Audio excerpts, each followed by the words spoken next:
Ce soir en direct du Zénith de Pau, on va aller interviewer Soprano, la personnalité préférée des 7-14 ans par le journal de Mickey.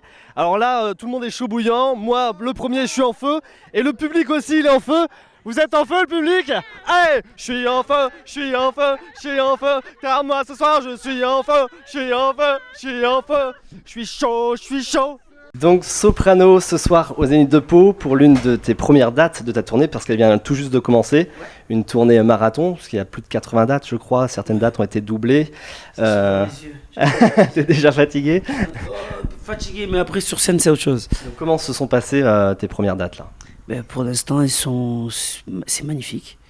C'est déjà tout est complet, les gens ils arrivent, on n'a même pas commencé le show dès la première chanson, ils sont déjà chauds, ils chantent, ils m'empêchent de chanter tellement ils sont chauds. Non, c'est franchement c'est un super début de tournée. Sans trop en dévoiler, comment ça se passe sur scène, le décor un peu, est-ce que tu peux nous dire quelques mots? Ben en fait, on a travaillé avec mon équipe un show, j'avais un truc en tête. Là, on avait un peu plus les moyens, donc je voulais absolument que les gens puissent participer au concert, puissent s'amuser, puissent découvrir le concept de l'Everest. Donc il y a une montagne sur scène, les gens ils le verront. Et aussi pouvoir mélanger un peu, faire un mix de mon univers musical que j'ai depuis 20 ans, que ce soit avec mes anciennes chansons, mes nouvelles, avec mes messages, avec mes fous rires, mes larmes, et tout ça mélangé avec un décor qui justement, où il y a un show quand même, c'est un spectacle aussi. Quel message tu as envie de faire passer sur scène? Ben, je le dis dans une chanson, mais tout est possible quand tu sais qui tu es. Je trouve que c'est important parce que quand tu assumes qui tu es, ben, tu peux réussir à faire des choses de malade. Qui aurait dit il y a 15 ans, moi des petits mecs des quartiers nord arrivaient à faire des concerts comme à Pau. Aujourd'hui on est à 7000 personnes, hier on était à 11 000 personnes à Toulouse. C'est incroyable tout ça parce que voilà, avec mes potes on avait un rêve et on y a cru et c'est un peu le message que j'essaie de donner. Donc sur scène, un gros décor. Tu vas aussi jouer dans les arènes de Bayonne pour la première fois. Ça va être le même décor ou ça change un peu dans des arènes? Normalement, quand c'est en festival, c'est vrai que c'est un peu différent. On va essayer d'adapter ça, mais les gens vont retrouver à peu près la même magie, la même énergie. Voilà. On te décrit comme un rappeur souriant et festif. Ça te correspond bien? C'est vraiment l'image que tu donnes et que tu veux donner? Oui, c'est l'image que je veux donner parce que voilà, c'est mon caractère qui est comme ça. Je ne triche pas. Après, je suis quelqu'un qui quand même... l'actualité, ça me touche beaucoup, tu vois. Donc, ça se ressent dans mes textes. Et j'essaye de transformer l'actualité en positif tout en donnant un peu de message. Voilà. C'est les valeurs positives, alors que certains rappeurs sont plus sur des thèmes de la violence. Toi, c'est pas ton domaine? Non, en fait, il y a plein de styles de rap aujourd'hui. C'est vrai que les gens, le rap en général, ça ne peut être que violent. Non, il y a plein de styles. Tu écoutes Nekfeu, c'est pas violent. Tu écoutes Youssoupha, c'est pas violent. Tu vois, il y a plein d'artistes qui sont très poétiques, comme Oxmo. Il y en a, ils sont juste dans le bling bling, juste pour club, tu vois. Il y en a d'autres, oui, ils sont très très violents. Il y en a certains, il faut prendre au second degré, il y en a d'autres, non, peut-être pas. Mais il y a de tout. Aujourd'hui, c'est ce qui est bien aujourd'hui dans le rap, c'est qu'il y a de tout. Il y a pour les familles, il y a pour ceux qui veulent se prendre pour Vince dans la haine devant le miroir, qui veulent se jouer les gros bras. Il y en a d'autres qui veulent écouter des mots, de la poésie, d'autres qui veulent être engagés politiquement. Il y en a de tout. Il y a de tout. Voilà. Donc là, c'est l'heure de la question Mickey. Ouais. Donc je vais mettre mes petites oreilles de Mickey. J'ai acheté spécialement pour toi. Tu peux les mettre aussi si tu veux, juste pour cette question, ou pas. Comme tu veux. Je ne t'oblige en rien. Je vais essayer de voir ce que je peux en faire.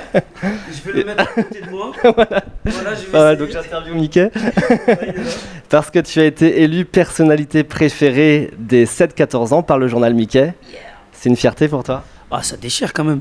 Le truc, c'est que quand tu regardes la liste, tu te dis non, c'est un truc de fou.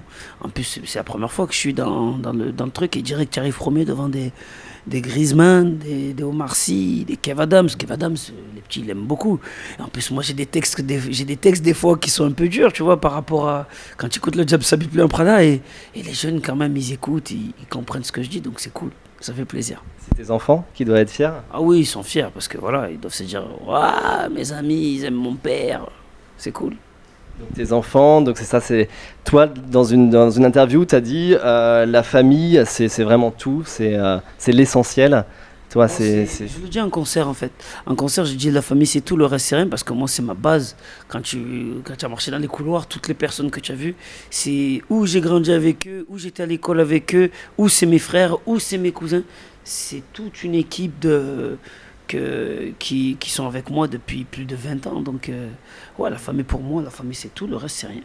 C'est ça, depuis plus de 20 ans, tu as 38 ans, tu as déjà une longue carrière de 20 ans. Ouais. Quelles sont Ouais, c'est vrai que j'ai oublié de les enlever. Je vais en rester pour les questions familiales. Voilà, maintenant je peux m'en séparer.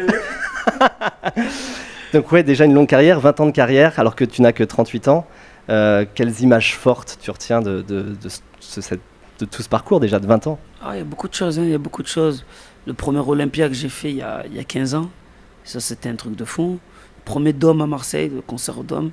La première fois on m'appelait pour les restos, aussi ça c'est les restos du cœur, c'était... Ça déchire aussi. On t'a obligé à porter le maillot du PSG? Oui, il y avait le maillot de l'OM en dessous. Je tenais à le préciser. Et après, j'ai fait une grande douche, comme je dis tous les jours, avec de l'eau de Javel. Je suis obligé de le préciser, les amis. Et non, qu'est-ce que je peux dire? Il y a beaucoup de trucs, mais je crois que la plus grosse image que je vais garder en tête, je pense, c'est le concert qu'on va faire en fin d'année au Stade Vélodrome. Ça, c'est historique. Et ça va être un truc de fou, un mec des quartiers nord qui va jusqu'à faire un concert au stade. Il n'y a que Johnny qui a fait ça, donc je pense que ça va être un truc de fou. On arrive sur les dernières questions parce qu'on va te laisser te reposer avant de rentrer sur scène.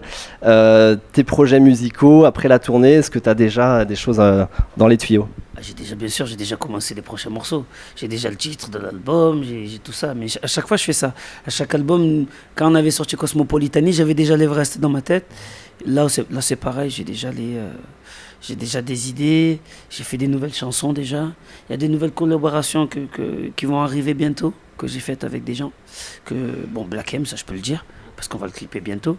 Mais il y en a d'autres que je peux pas dire encore, parce que c'est des surprises, et voilà, qui vont arriver. Question en dehors de la musique, les élections présidentielles arrivent très prochainement. Est-ce que toi, Soprano, tu vas aller voter et pourquoi? Ah, voter, ça c'est sûr. Voter, c'est sûr. Pour qui? Comme d'habitude.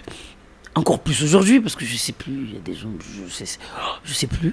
Aujourd'hui, c'est un peu la panique. Je crois que c'est. Si je fais pas trop le Marseillais, mais je crois que c'est la pire élection aujourd'hui. C'est du catastrophique. Ça veut dire qu'on n'a même pas commencé, que déjà il y a des gens qui sont déjà mis en examen. Il y en a, ils veulent pas y aller. Waouh! Je parle même pas des États-Unis. Donc, on va voter. Parce que quand même, c'est un acte citoyen, c'est important. On va pousser les jeunes à aller voter. Mais après, si je marche dans la rue et qu'il y a quelqu'un qui me demande tu vas voter pour qui, ne me pose pas cette question. Je sais pas. C'est le bordel. Donc voilà. Dernière question, si tu étais justement président de la République, qu'est-ce que tu ferais en priorité? Moi, président de... Non, jamais, je peux pas. C'est vrai qu'on les pointe du doigt, certains, ceux qui font bien leur boulot. J'espère qu'il y en a beaucoup, parce que ce qu'on voit à la télé, c'est pas trop ça. Mais moi, je suis un enfant du peuple. Je peux pas. C'est une grosse responsabilité quand même. C'est trop pour mes épaules. Déjà, juste mon statut à moi, c'est trop pour mes épaules. C'est pour ça que chaque fois, j'essaye de garder les pieds sur terre. C'est un peu trop quand même pour moi. Je pourrais pas être président. Je pourrais pas prétendre être ça. Merci Soprano. Merci et bon concert ce soir à Pau. Merci beaucoup. Merci. À bientôt. À bientôt. Ciao.